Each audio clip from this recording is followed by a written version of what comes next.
house was in a flood zone and it didn't have flood insurance, they will go to the lender, and the lender will pay all fees that FEMA paid. They will recoup that. There is also potential for civil liability, that if my home is in a flood zone and you fail to tell me that, I can sue you for all the loss of content as well. Because if you'd have told me I was in a flood zone, I would have gone out and got content insurance, is my argument. And as Pat mentioned this morning about attorneys spending, easy pickings for attorneys to pick up on this. Does that happen in North Dakota? Have you heard? You got some people from Watertown here. No, I'm looking at you, Nancy. We haven't, we're just defending list. We haven't heard of it yet, but it will. A little longer process. I heard once that the impacted properties were flooded in the Grand Forks area, 10% were insured. That's exactly right. That same thing in Mississippi, $17 billion, Midwestern flood on the Mississippi River. $17 billion worth of damage, and only 10% were insured. That seems to be the recurring number. 10% are insured. So we're not making much progress, is what we're saying.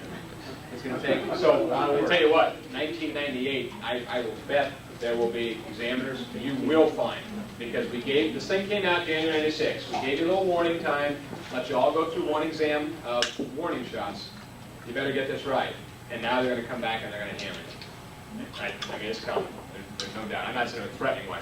There are banks that have closed because of civil liability. Capital wiped them out. I mean, a couple lawsuits, it's gone.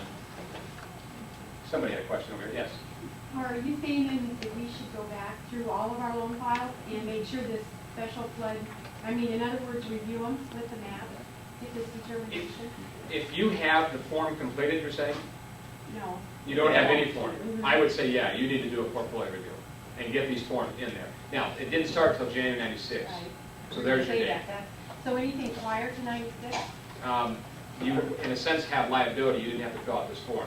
So you may wish to do some type of review, pull out your maps, plot your loans, I don't know, and see if there's any risk that way. I think it's worth the time. This isn't a compliance issue. We're talking about people suing your bank. Okay? Doug mentioned, well, let's just go back to page 200. He mentioned content insurance. Number 5 on the bottom of page 200 says that if the property, the improved real estate, the walled and roof structure, let's just take a grocery store, is in a flood zone, and the contents are also securing the loan. So you have to have both. You have to have the building and the contents both secure the loan. If the building is in the flood zone, you must have insurance on the contents. Lots of people don't know that. Really easy to get around this, though. We do 2 loans. One secured by the building, one secured by the inventory. Because then you don't have the and. Okay? I have a bank in Schuyler that has a loan in the flood, a grocery store in the flood zone, and the contents also secures that loan. They did a real estate loan and an operating loan. One secured by the real estate, one secured by the content.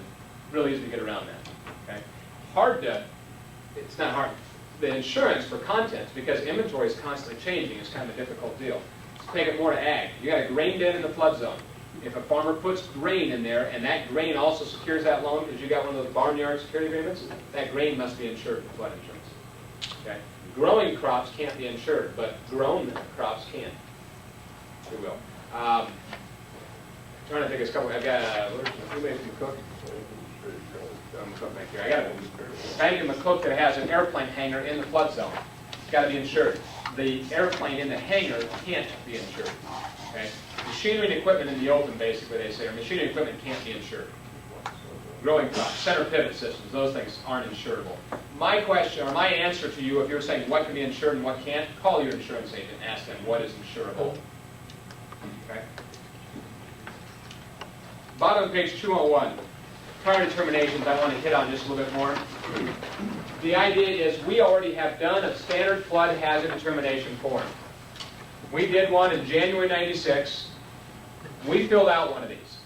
Same property, same lender, I'm done. If I come back later, you want to set that light over there? Sure. Far right. There you go. If you've got this form filled out on a specific property, and I come back later for a refinancing or a home equity or just another loan cross-collateralized by the same property, same bank, same property, don't have to do another one. 3 conditions got to be met, though, as listed on page 201. it's got to be on this form. So you can't use this for prior to 96 because then, well, it actually came out in June, July 95, but it wasn't required until January 6, so I'll use that date. But prior to that, you were doing the old panel number date documentation. That is not sufficient. So we've got to make sure we've got this form. Go to number 3. This form has to still be accurate. In other words, if your community's map has been updated, this form is outdated. You can't use that. Okay? Lastly, I don't know why, but it's only good for 7 years. I don't know why. Tell you what. On the year December 31st, 2002, I'll remind you of this. Because this thing came out January 1st, 96. It's good for 6 years. Yeah, I'll put out a memo in December 2002. Yes, sir. I've got a question as far as filling these out. Okay. Burwell has a map dated 1976, and it has a flood zone. Okay, somewhere, Burwell. Okay, 1976. 1976. Burwell's a non-participating community, and the flood zone is down in the city park where there's no structures built anyway. That's the only thing on the map. Okay, we were, for a while, marking no map available because Burwell was non-participating, but that's not right. true. There can be non-participating communities that do have maps. Okay, so Burwell, what's your county? Garfield. Garfield, I knew that. Garfield, Nebraska, 1, 2, 3, 4, 5, 6. I don't know. There's a community number for it. Yeah, Because there's a map. yeah. Map number 1, 2, 3, 4, 5. No, you guys got that old HUD flat map, don't you? It's HO1-02. HO1 what? -02. Well, it's 1 for one page and 2 for the other flip side, isn't it? Yeah, Yeah. okay. 1, 2, your community number -H01. Now, what he's saying is, and a lot of you have these. Doug mentioned Z-fold maps, like a Nebraska map that folds out, folds, big. I don't know, they're this big. That's called a Z-fold map. That's a firm map, a flood insurance rate map. That's what this form would be designed to document, because ideally, all of the United States will have those eventually. Year 2000, they're saying, but FEMA says, no way, it ain't going to happen. Congress said you better have it. A lot of communities like Burwell have what they call a flat map. It's 17 by 20, okay? And it says housing and urban development. It's not a FEMA map, it's a HUD map. They talk about in the instructions to this that you have to have an 11-digit number here. Well, that ain't going to work. Don't add extra zeros. Put down your community number -H01 for one side, you flip it over, you get H02, depending on which side it's on. You're still going to have a date, I don't know what it is, January 1st, 76. Flood zone X for everything except for the park, you're telling me? No, Or C? it's just an A. Flood zone A in the park, and nothing else is in a flood zone. But that's X, isn't it? It's not A, it's Yeah. X. The Yeah. current designation, C is now X. I'm on the sorry. newer maps. That's what I was. If it's not A, it is C. Okay. Okay? And then you're going to put non-participating community, not in a flood zone. Okay? While we're on that topic, flip with me to page 204. 204A, 204B, 204C are examples of how to fill this thing out. Let's go to 204A. This is a mapped participating community. You'll notice in section A it says any town, any county, any state. There's a 6-digit community number. There's an 11-digit map number. There's a date. I have flood zone X there. You're telling me that should be C. Okay? What's it matter? I don't know. They're going to have participating community, and then in this case, the regular program versus emergency program. South Dakota has lots of emergency programs. Bunch of, never mind, I won't go there. And that's not in the flood zone. The date has to be on or before the loan date. Can't check it after the fact, gotta check it before the fact, okay? What if they are filling them out on themselves and they forget to date it? Back date. Okay. Okay, moving on. Back date. I'm sorry, what was your question?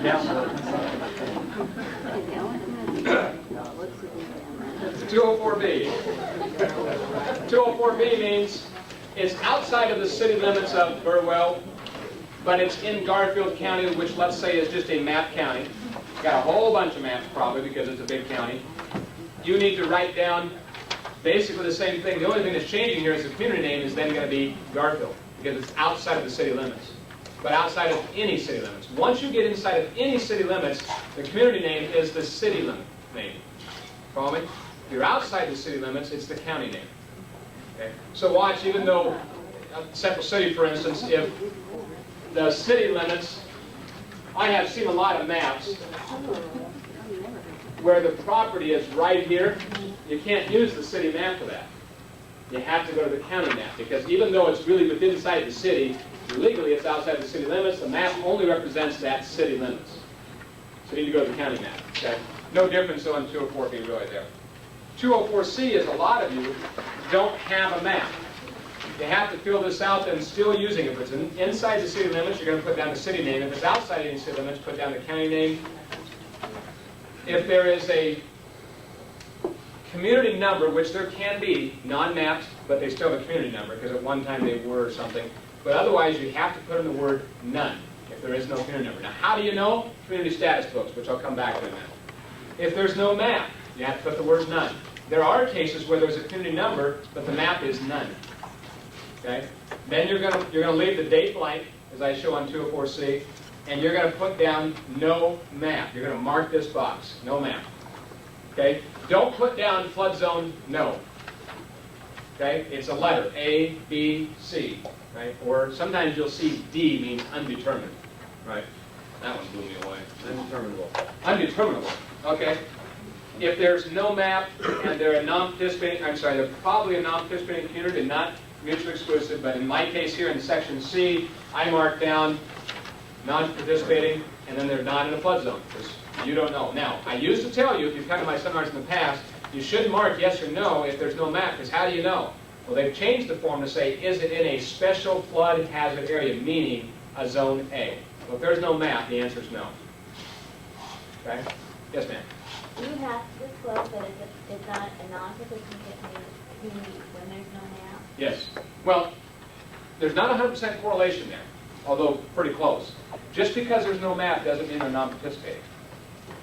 You can have a participating community with no map. But you have to disclose that one. Yes. Each section is going to have, the section C is mutually exclusive. They're either a participating community or a non-participating community. But that really doesn't have anything to do with whether there's a map or not, although there's a high correlation there. Okay?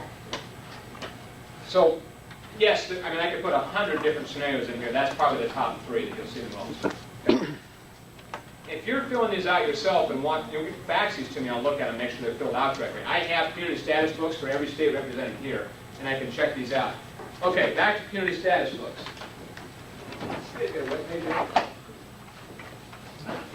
Under construction. All right. You can call FEMA.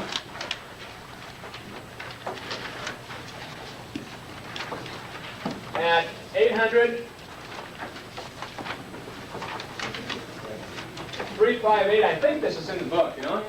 What page? 638. Say what? That's what the number It's 800-638. What page? 201. 201, that's what I was after.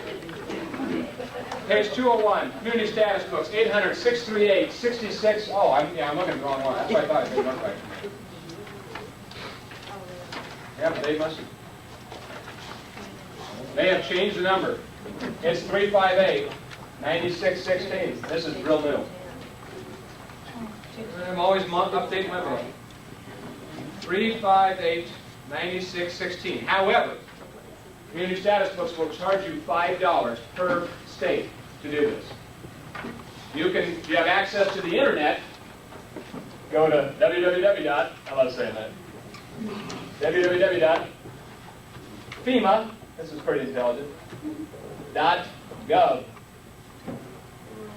FEMA.gov. If you're on the internet, when you go to that page, there will be a blueprint of a house or a building. Click on the library. So go to the library, and you can download every publication they make. Click on community status books and ask you what state you want, download it, print it right out. Okay, it's really easy. American Flood has a web page, but it's under construction. I know we had a guy. I would think that progressive country would be on the net. The long story is, the Okay. guy was working on it, took a job somewhere else, and so now it's in between. Okay. Proctor has one, no, I'm. I'm kind of curious, research looks like all you're concerned about is the webpage, then. That's true. No, we got a webpage, but we can't do anything. All right.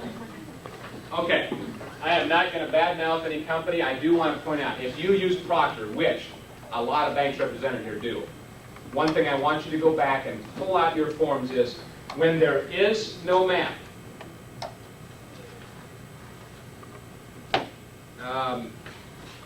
somebody give me a community, no map. Hortville. Where the hell? No. Hortville. Just south of Central City. Everybody knows where Hortville is. Where's Central City? Hamilton County. No map. Do they have a community number? Do you know? All right. They need to put none. They need to put none. They need to X this box. I have seen hundreds of Proctor forms where it's left blank has 010101, and then they don't mark no map. You can get fined $350 for their work per form. I have seen it cited at numerous banks. I think they fixed it. I've seen some that are done right. There are some old ones, though, where they've done it wrong, and you're liable for it. Okay? The other thing, excuse me, they can make errors. Don't take these off your fax machine and throw them in the file. I saw American Flood one time where I'm assuming there's some administrative person that probably makes minimum wage. They type in this community number, right? You got these professional people that check out the, not you, they have professional people that do the checks, but then they probably give it to a clerk and they type in this thing. Okay, data entry people. The digit was, instead of 1, 2, 3, 4, 5, 6, was 2, 3, 4, 2, 2, 3, 4, 5, 6. The data entry person had a fat finger error. Okay?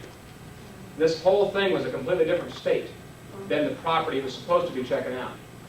Because the computer picks up that community number and assigns You that type that state. number, this stuff fills in automatic. Okay? And the person just hit the wrong number. The loan officer, or whoever got it, though, just threw it in the file. It didn't even represent what was supposed to be checked out here. You need to look at it, make sure, you know, we're all human. Okay? Other things that I see, the collateral description must be described or attached. Okay? If you get these big, long legal descriptions that are a whole page, you probably aren't going to put it here. You need to make sure that it is either here or attached. Your practice? We typically will have them attach the description, and there are some cases, I think Western Bank, First Western Bank, that I represent here, we're squeezing in as much as we can on the field that we can make available, so they don't want to attach that second form. So, you know, we'll customize as best we can. Okay. Basically, what I'm saying is I've gone into banks and not seen this filled out because they're saying, look, that legal description is this long. We're not retyping that, so we're asking the banks that you attach that. Right? You need to make sure that it's getting attached. Or if they're sending us one, and you do have that long legal description, you'll just bracket the parts that you'd like to have on the form. So you obviously can't fit the whole legal description on the form. It can be a brief legal description, it says. We'll put as much as we can in the address field up here, and we'll put the balance that we can fit down here in the comment section. Okay? Question about that. Yeah. Good place. Is the address good enough here? You bet. If it's an address, Don't if you have to it's out in have- the country, though, Okay. you probably have a legal description. Okay. Can you cover more than one collateral address? Very good. If it's on the same map, you got 2 collaterals, 2, 3, 4 properties. If it's on the same map, 1 form is sufficient. Right. You're probably saying if one of them is close to the flood zone and one of them is far away, that we'd like to do it in 2 separates because the one might change, and then what do we do? Or if they have 2 properties on the same flood map, but one's in and one's out. Yeah, then you'd have to have, because you can't fill out the form both ways. If they're both not in or both are in, you could probably do it on the same form. Yep. Okay. I want to visit second. Good enough for this? Yes, Nancy, I'm sorry. Life and loan monitoring for emergency programs.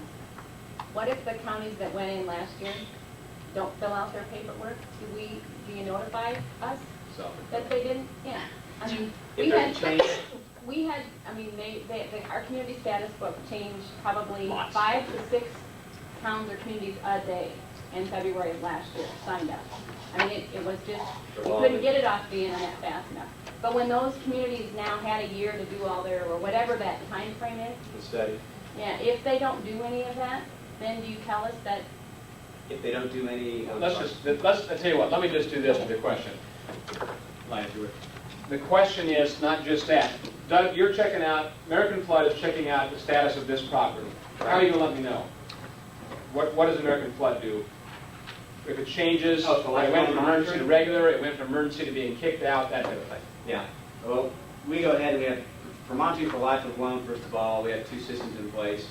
One is, we're online with FEMA to get the new maps as they're issued. When the new map comes in, we retire the old panel map number, and we'll take that old panel map number, run it against our tracking database, and it'll kick out an exception report. We'll go back and do a new determination on each of those.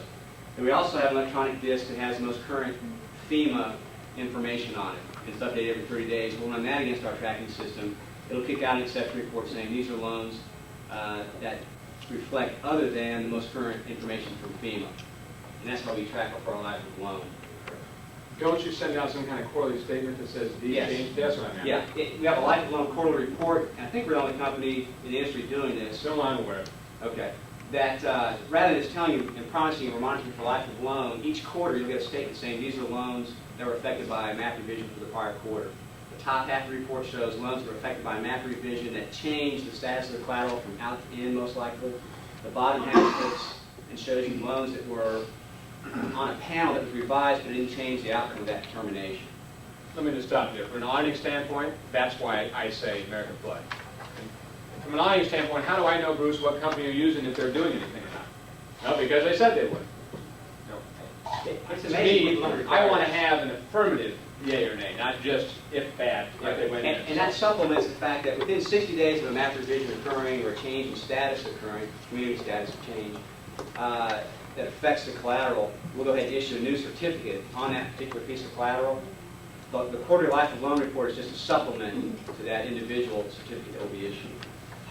But I agree. If you can be promised you're getting it, or you can see evidence of it, get the evidence. Good. Does that answer your question? Okay. Let's visit second liens, and this isn't in the book. The question is, I've got a borrower that has a $50,000 first lien mortgage with XYZ Bank. They come to me for a home equity loan. We're going to do a $25,000 home equity loan. As Doug said, you got to make sure you get insurance for $75,000, assuming obviously the property appraises for that, but you wouldn't be doing this loan, right? The idea is that the home is worth $100 or more, or whatever, it doesn't matter. I got to have $75,000 worth of flood insurance if that property is in the flood zone. But I didn't lend this money. And this is where it gets hard as a banker. You notify your borrower, you're in a flood zone. They go, well, we've got this other loan. We've never been told we're in a flood zone. Yeah, the other bank's an idiot. You have been coming to us in the very beginning. And they're thinking, no, I should be going to them for this second lien because they making me have flood insurance. And it gets hard. What do? First off, they write one flood policy per property. They're not going to issue you one for 25. You don't advance a dime until they get $75,000 worth because flood insurance is paid in lien status order. You get $25,000, guess what? You aren't insured for a dime. XYZ Bank is. You need to contact XYZ Bank and say, look, bozos, you didn't play by the rules. You need to get $50,000 insurance. We got to get $25,000 insurance, but the borrowers are suffering in the meantime because they can't get their loan until you get your act together. Okay? You can't force place another lender's flood insurance either. You just can't advance. Okay? Now, what happens if they get this and they let it lapse? You call the loan because you can't force place that $50,000. Or obviously you call the other bank, you notify them, look, you've got to get flood insurance, it lapsed. Then you notify the other bank, you guys need to force place your $50,000 if they don't react within 45 days. We'll force place our $25,000 if they don't react within 45 days. Okay? You only have jurisdiction, if you will, on your loan. But what I want to stress is it's paid in lien status order. So taking care of thyself is not going to work because taking care of yourself took care of somebody else is what it does. I have seen this come back and bite some banks. Okay? All right, let's go to 202. External reviews. If you choose to use an external company, the fee for life of loan monitoring, if you choose to use external company and get life of loan monitoring, that fee is a prepaid finance charge. You will see that there's a little bit of change in this page if you've got a good memory from before. Page 202, it says basically that, and I don't want to read all this to you. For instance, American Flood charges $19.75 if you say you're with Bankers Compliance Consulting. I got you a group rate is what we did. A little higher, actually. I'll mark it up for you, Dave. Oh, yeah, yeah. I haven't got the Dallas Cowboy tickets yet either. Still waiting. Yeah, you know. That's true. Yeah, you got it. Did you hear that? No, I didn't. Why would you want to hear that? Dion. Anyway. Basically, Truth in Lending says that, and I'll just try to explain the justification. In the third paragraph, bunch of legalese there with bold, it says, when you do a real estate loan, abstracts, appraisals, title opinions, all those types of things are not finance charges because you're not making any money, you're passing them on, they're necessary fees as long as they're bona fide and reasonable, whatever that means, okay? If I have done do a single life loan check, single check, Or one-time check. One-time check is what I'm looking for, non-life loans, that's not a finance charge because that's just like an abstract or an appraisal, any type of determination before a credit decision is made. It goes on to say that this exclusion does not apply to fees for services to be performed periodically during the loan term, i.e. life loan flood. That is a prepaid finance charge, or is a finance charge and it becomes a prepaid fee. So let's just make this as hard as we can, basically. Truth in Lending says that the fee that they charge for the life of loan portion is a finance charge. And you need to break that out. Now, the last sentence to all that legalese section says, if the creditor is uncertain about what portion of the fee is paid at consummation or loan closing is related to the initial decision versus the life, you can put the entire fee as a finance charge. Now, why did my page change? I used to say, therefore, American Flood charges $19.75. That's $12.50 for the initial check, not a finance charge. Okay? They charge the remaining amount for life of loan. That is a finance charge. But the last sentence allows you to throw it all in, or so I thought. I had a bank in Colorado. The examiners came in and they said, do you know how much of that $19.75 is for life of loan? The lender, being a good student, comes to my book and says, yeah, it's 7 1/4. We're going to cite you for a violation because you're throwing all $19.75 in. They overstated the fee, therefore overstating the APR. Therefore, what harm is that? But because they knew the information because I had broke it out for you. So therefore, I've taken that information out. You don't know anymore. Okay? Now, if you wish, you can certainly itemize this out on your HUD 1 and on your itemization if you do that on the Truth in Lending. We'll get to that tomorrow. And break this out and only put 7 1/4 in the APR. But let me ask you, when do you charge this fee? On real estate loans. Typically, real estate loans are at least a couple $1,000s. What is $12.50 is the excess going to do to your APR? Maybe $100. So it's not an APR problem. And like, origination fees on some loans, that APR screams up, or you got some kind of underwriting fee, it makes them go up. This ain't going to touch that APR that much. My no-brainer is throw it all in as a prepaid finance charge. Don't break it out. You don't know. I took it out of the book. Okay? I don't think God's going to send you to hell because of this or anything either. I think it'll be okay. But $19.75 is their fee. If you wish, you can break it out. I would suggest you don't. Did I create more confusion than... Okay. Bottom line, you have to show all of it or some of it as a finance charge and a prepaid finance charge. Okay? So if you're paying Proctor or Ron or Doug or whoever to do this for you, make sure you're getting it in your APR. Okay? Just like an origination fee. Questions on that? Don't miss this because smaller loans, that could cause a reimbursement. I mean, that'd be pretty small loans with pretty short term though.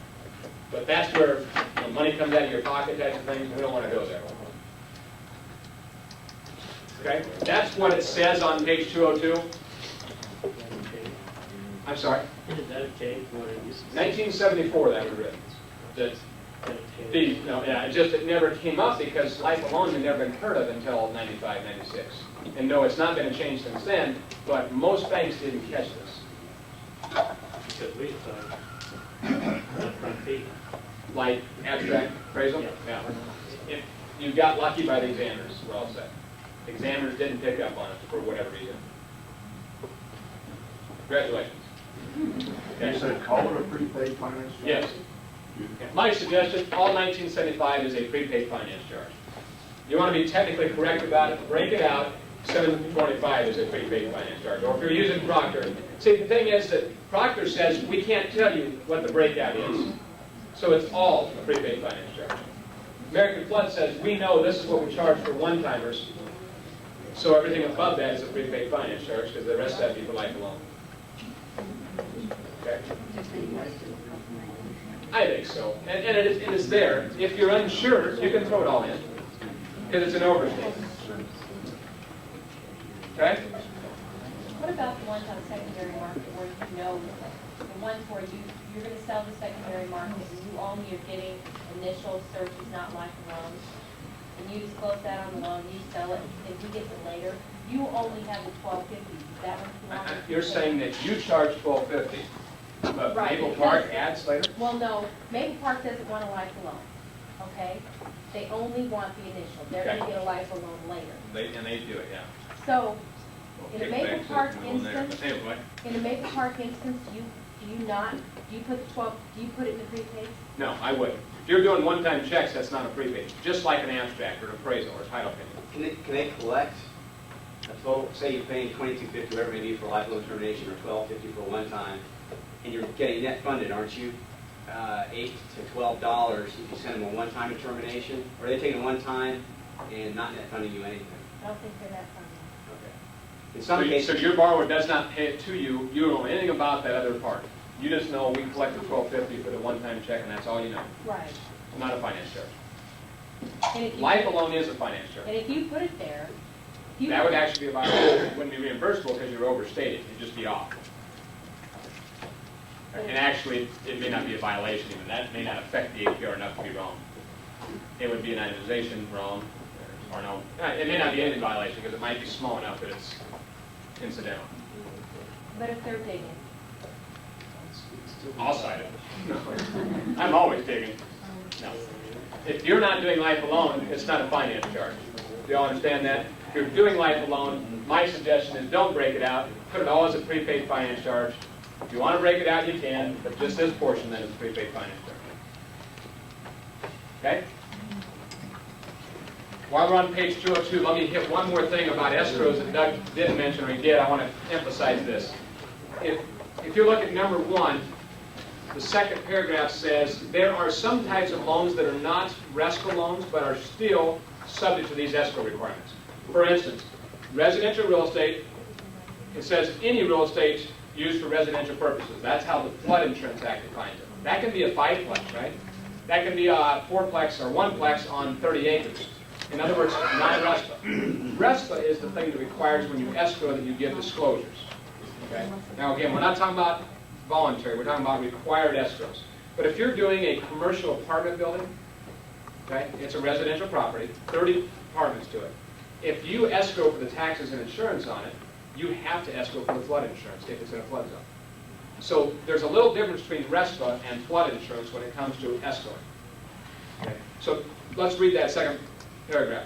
This would include all loans subject to RESPA and other residential loans on 25 acres or more, 5+ families, and temporary financing. If you're escrowing for taxes and insurance, that's what the first paragraph says, you have to escrow for flood insurance if it's in a flood zone. Okay. Where I've seen in a lot of banks is a non-RESPA loan in the flood zone, and they're escrowing for the tax and insurance, but they don't escrow for the flood insurance. That's a violation of the Flood Insurance Act. Okay? Maybe it didn't come up that often. Lastly, the thing I want to mention is on page 209. For those of you that sell loans, most of you, I think, don't know this, I guess what I'm saying.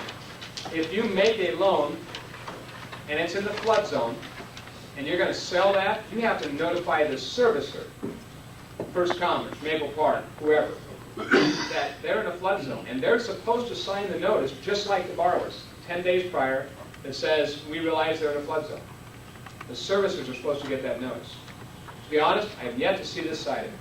But page 2664 in the FDIC regs, you want to look it up, it's there. Okay?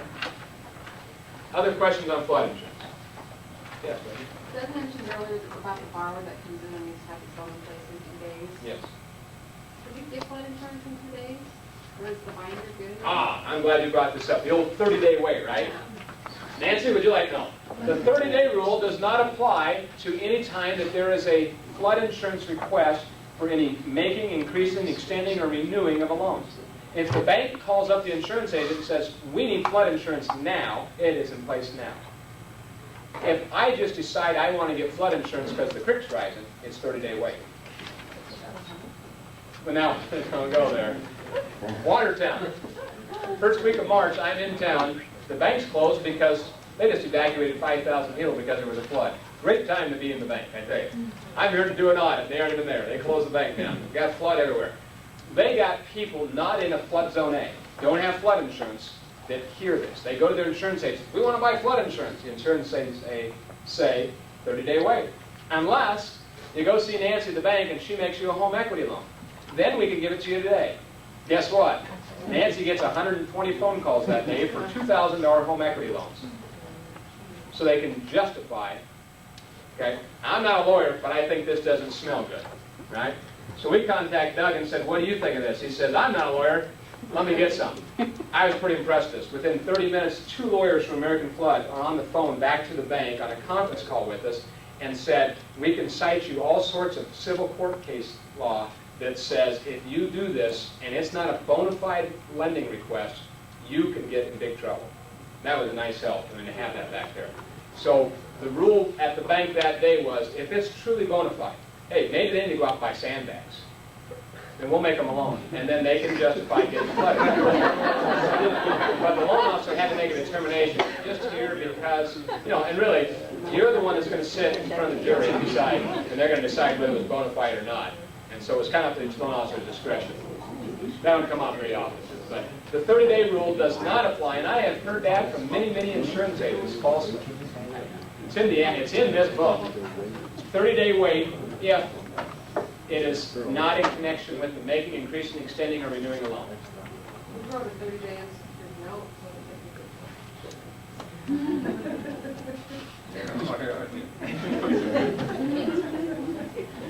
Yeah, think about it. That'd be okay. Other questions? Yeah. If you have a loan request in a non-participating community that is in the flood hazard zone area, okay, the insurance is not available through the NYC, Right. but you say there is insurance somewhere? You bet. They're not going to get FEMA subsidized insurance. Okay. Let me just go to so you're saying that it's a non-participating community, but it's flood zone A? Right. Okay.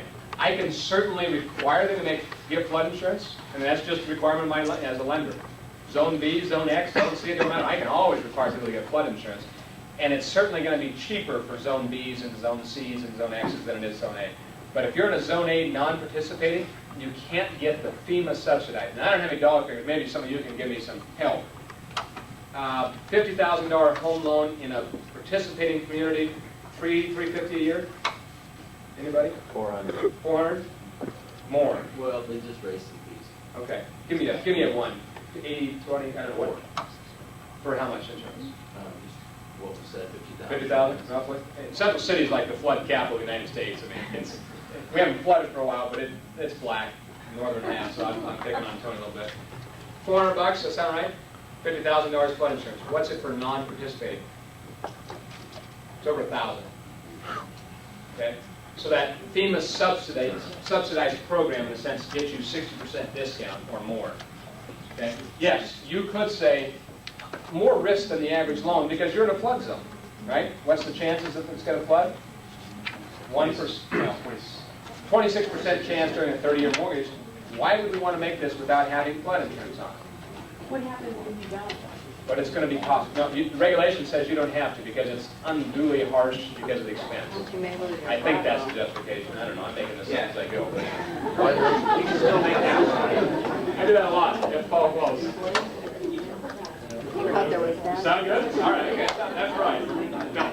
If if they're in a non-participating community, the regulation doesn't require that you make them get flood insurance, but you certainly could make them get it. I think it says they won't penalize you because they don't have a participating community. But you understand that you still notify, Right.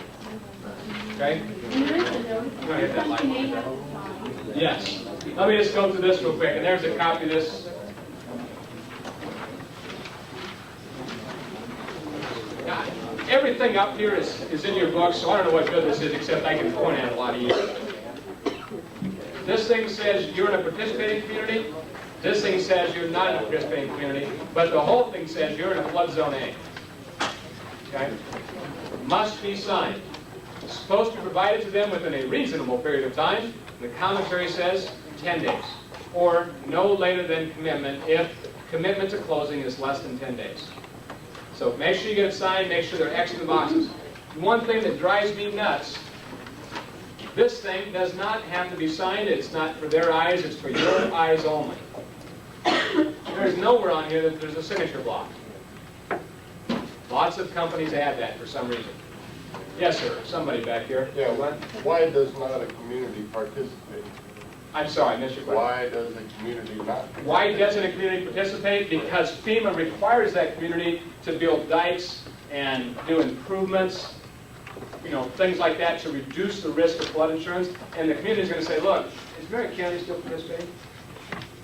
No, the county doesn't anymore, I think. The county of Merritt County basically built an old version of a creek and so on around the town of Central City and spent multi-million dollars to reduce the risk. FEMA come back and said, not good enough. We need to do a few more things. And they said, forget it. We're out. Now, if a community participates, you all as homeowners get subsidized insurance. So that's why the community wants to pull the thing. But at some point, the community is going to say, look, the risk of flooding we don't think is that great anymore. We've done certain things. Therefore, let's just be a non-participating community. And people won't get subsidized insurance, but then again, they won't have to buy it if the lenders don't make them.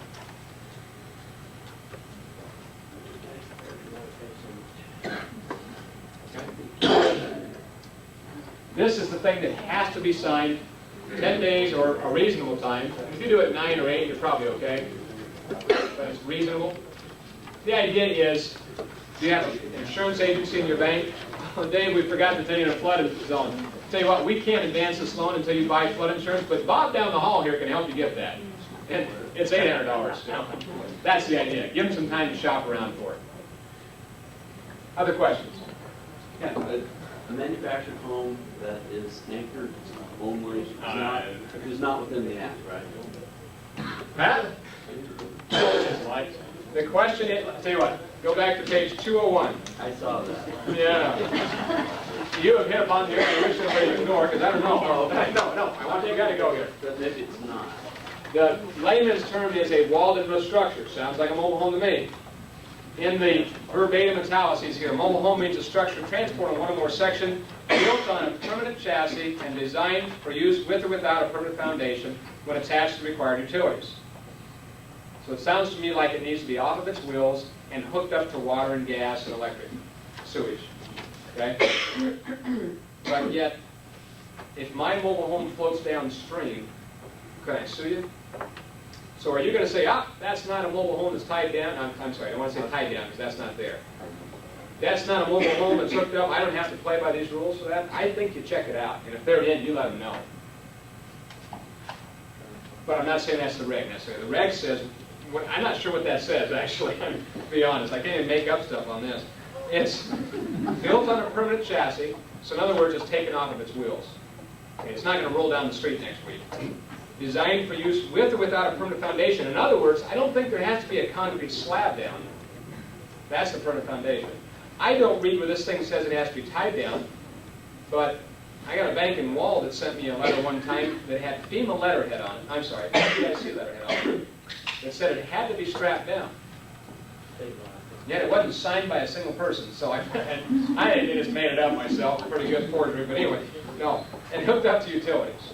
But like I say, if you understand the civil liabilities that go along with this law, I think you check out even ones that maybe don't meet those requirements. Well, my thought is that if it's anchored, then definitely. You wouldn't need to require flood, but if it's on a permanent No. foundation. If it's anchored, straps, you mean, Right. you definitely is a mobile home.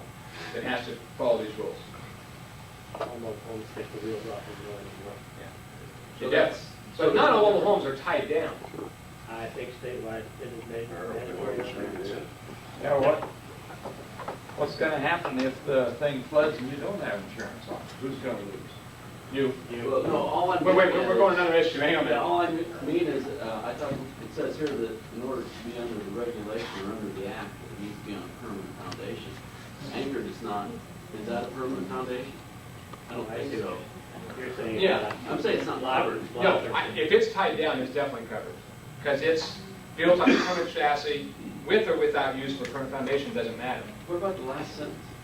I just can't, I guess I just don't understand. Yeah, and that's just it. Then they go back to contradict. For purposes of this act, the term mobile home means a mobile home on a permanent foundation. But yet up above it says designed for use with or without a permanent foundation. So that so it's designed for use, but then it has to be on a permanent foundation? Yeah, I said that wrong. Does it have to be on a cement slab? So it can be? FEMA's interpretation is that if it's attached to utilities and it has no wheels, that's considered. It's a permanent foundation. That's saying permanent foundation means off of its tires and attached to utilities. Then it's permanent. Once you hook it up to sewage and water and gas and those things, it's permanent. I don't think the tie down is a factor. Confusing more. Yeah, I know.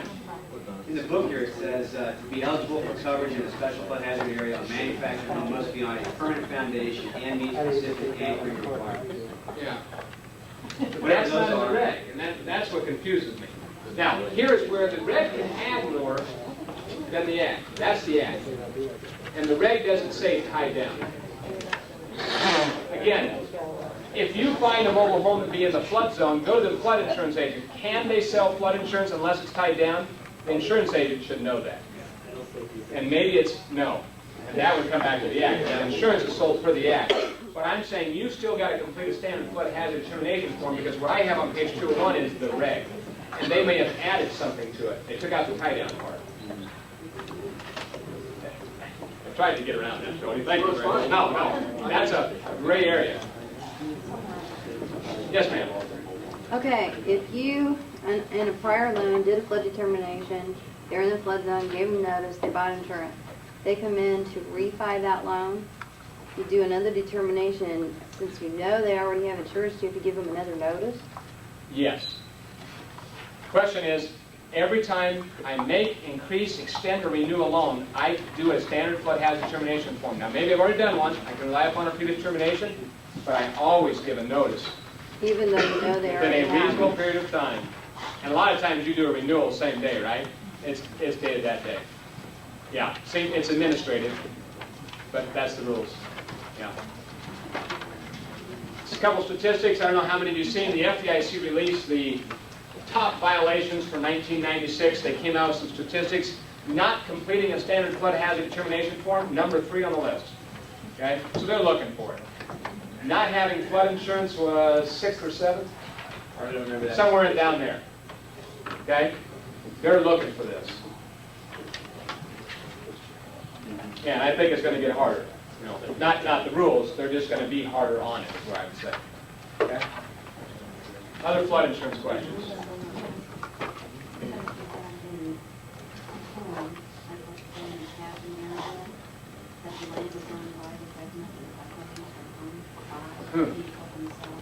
We got a government-owned land, and the people get a 99-year lease, and they own the house but not the land. That's in a special flood hazard area? And you still check it out, Just like a mobile. just like a mobile home, sure, because it's a walled-in structure. If it's the collateral. It has to be improved also. Yeah, you still rest with no flood insurance, yes, that's the only way to other things too. Yeah, you still got to comply. It's just like a mobile home. Yes, sir.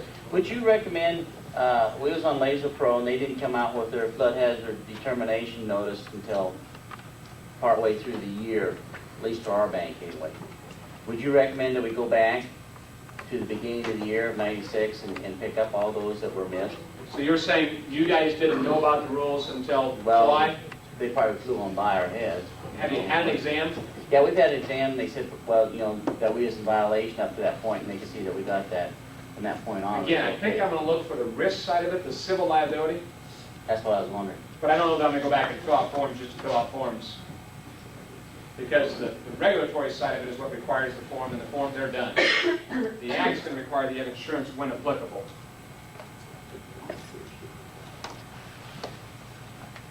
You don't have errors in insurance, do you? Daydreaming, but I missed that part. Oh, okay. We gotta get a new guy next year, Beth. I was still thinking about your question. Oh, this is not an easy issue. I mean, it seems rather easy, but there are lots to this. And I can't stress enough the importance. And so, if I can say anything, if you go back and make sure that all lenders in your bank understand these rules, okay? Because it's devastating to the bank. I mean, I don't mean to pick on you guys, but that day I'm in Watertown, there are people updating their resumes thinking they may have to go find a new job, and it didn't come out to that, but there are people that are sick to their stomach because they're wondering how much money the bank's going to lose. Fortunately, they were okay in this issue, but there was just such a great unawareness. You know, 5,000 people get flooded out of their homes, and the bank really isn't sure that the rules are not right. They came out okay, I guess, knock on wood, right? I mean, We're both still here, aren't we? yeah. There were people that were sick to their stomach. I think that they, maybe an understatement to think that this thing may.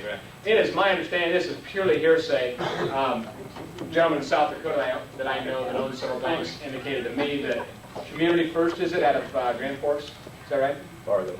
Out of Fargo. Is like the largest real estate owner of 1 to 4 family dwellings right now because they are buying up all these properties that they failed to tell they were in a flood zone. And so they went to the borrowers and said, hey, we'll buy your house for $100,000, although I know it's not much left because it washed downstream. It was appraised at $100,000, we'll give you $100,000. Borrowers are going, wow, what a deal. I think it's going to catch up with it myself. That's the rumor. I don't know if that's fact. That's hearsay to me. They're trying to make it so the borrowers can't turn around and sue them because, hey, we bought your property from it at a fair market value prior to the flood. There are bigger issues there, though. It might be too performed now. I don't know. I'm going to sue if I find out that I could have got them for contents and stuff like that. But anyway. Okay? Do you have anything else to add? No? Yes, sir. I'm sorry. From a civil side, what's to prevent borrower from, say he's got a $100,000 house that's in the flood zone, and just takes out a $25,000 loan, so you just require $25,000 worth of coverage. He gets flooded back and says, you only protected yourself. That's fine. You gave them a notice that said, you may want to go out and get more. That isn't quite what it says, but I mean, it says you're in a flood zone. We are only going to require that you have enough to cover our loan, but you may wish to get more, and that's pretty clear in there. You're in the flood zone, you are taking on more risk, here's the chances, etc. So, one more thing I got to stress to you. Abundance of collateral doesn't matter. If you have it, you got to comply, okay? I often have people say, look, I got $100,000 worth of bare land.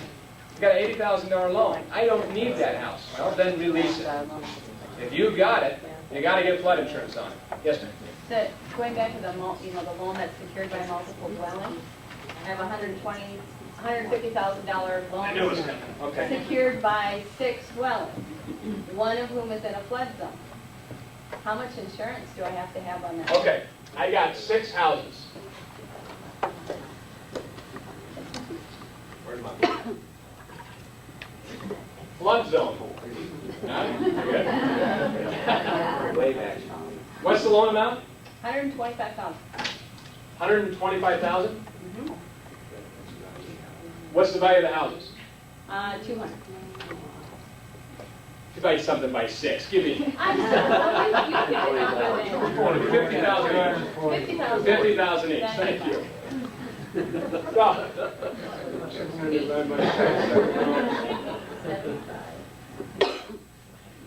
okay. How much flood insurance do I have to have? 50,000. Because that's what's in the flood zone. Just the house is in the flood zone. Yeah. However, Why would you have to have because I got to insure this up to the maximum amount that I can. What's the maximum amount I can? First off, $250,000 for residential properties, right? Or up to the, it's actually the lesser of these three things. The maximum I can buy is $250 for residential properties, and actually that'd be $250, $250, $250, $250 each. Each building. Each building.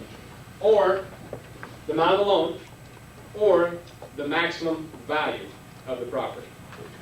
In other words, if you insured this for 125, I'd want to start a flood. Kind of joke. Let me try it again. If I insure this for more than it's worth, I'd want to start a flood. You got it? Okay. Well, that's funny. I understand. Okay. You're with me. It's getting late. Yeah, I know. 15, we're close to, come on, okay. So what's the maximum I can get on this? 50. Now, let's increase our flood zone. Now both properties are in. What's the amount of flood insurance? 100. Now, what's the amount of flood insurance? 125. Because that's this. Now, they can certainly go by 150. No, because they can't get FEMA subsidized. Well, I guess you could, Yeah, they can, because that's what you guys have. They can get a $2,000 home equity loan, so they can get $100,000 of flood insurance. They can buy more. The bank only has to require that they get this much, and normally most people stop there because they don't think they're ever going to flood. They don't want to get it. There you go. Right. 125. Okay. Now, let's say that we had 3 properties and we need $125,000 insurance. What do? 40, 40, 45. There was a thing that came out I seen on the money page. It's a compliance form for geeks like myself that like this stuff. But anyway, it said you don't have to break it up evenly anymore. Have you seen that? What do they say you do? You can put it all in one building if you want. 125. But the building's got to be worth 125. Yes. Well, you could put 50, 50, 25. The old rule said you had to break this up even, so actually it'd be like 42, 42, 41, something like that. You had to break it up even. That's what I remember. This new rule, which I have not seen in black and white, another guy was talking about and said that, no, I think it was at FEMA. I think I read this on the internet at FEMA, that you can put it all in one if you want, none on another, or a little bit. So as long as you get this much, that's what matters. Yeah, why would you want to do that? Well, tell me this. Why do I only want to get 20 on this one? Because if they all go down and I got 20, 20, 20, I don't have enough to be billed. Versus I think this one's got more risk than this one because it's farther in. So maybe I want to pile up on this one. I don't know. Wait a minute. You were... I was going to say, if it floods, you don't have any insurance on it, you're out of luck on that building. Correct? Yes. Yeah, but still have enough to cover. What's your question? If this thing floods and I've got 50, 50, 25, and then let's say this one's in as well. I don't have anything on it. I mean, you're kind of out of luck on that building, aren't you? Can't collect on that one. Okay. Did you have a question as well? Now, you're saying that it's mandatory that the bank require insurance even though there's ample collateral? Yes. If you have it as collateral, you must play. But if you don't have it, when you got enough collateral in the rest of them, why would you? Yeah. If you have enough collateral, 150, 125, you just take a deed of trust that releases these 3 or whatever. If that's what you want to do to avoid, not circumvent, don't ever say that word again, move. Circumvent the regs, then you better release that property. And a lot of you have agriculture property that, the road crops or pasture land is sufficient collateral, and you got their homestead. You better, what do you call that when you, the homestead exemption? No, that's not it. That's just the opposite. Partial release?